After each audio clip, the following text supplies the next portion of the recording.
Hello, আশা করছি তোমরা সবাই ভালো আছো। আজ তোমাদের সাথে আমি একটা ইউনিক রেসিপি শেয়ার করব। এটা কিন্তু আমার দিদার রেসিপি, জানো তো? এই রেসিপিটা আমার দিদা নাকি ঢাকা থেকে শিখে এসেছেন।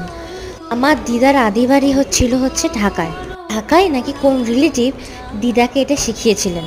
তা দিদাও আমার মাকে শিখিয়েছেন, আজ মাও আমাকে শেখাচ্ছেন, তাই তোমাদেরও দেখাচ্ছি। তো কিছু না, প্রথমে কড়াইতে দেখতেই পেলে ডাল আর এঁচোড়টা ভালো করে সিদ্ধ করে নেবে, পরিমাণ মতো নুন হলুদ দিয়ে আর দুটো কাঁচা লঙ্কা দিয়ে।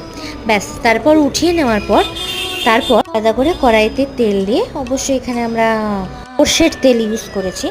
তো তারপরে দেখতে পেলে তিনটে শুকনো লঙ্কা ফোড়ন আর কালো জিরা দিয়ে ভালো করে নাড়াচাড়া করে তারপরে সেদ্ধ করা ডাল আর এঁচোড়টা দিয়ে দেবো। ব্যাস, তারপরে চাপা দিয়ে দেবে। তারপরে চাপা খুলে দেখবে অপূর্ব সুন্দর গন্ধ বেরোচ্ছে। আমার তো কী যে ভালো লাগে এই রেসিপিটা,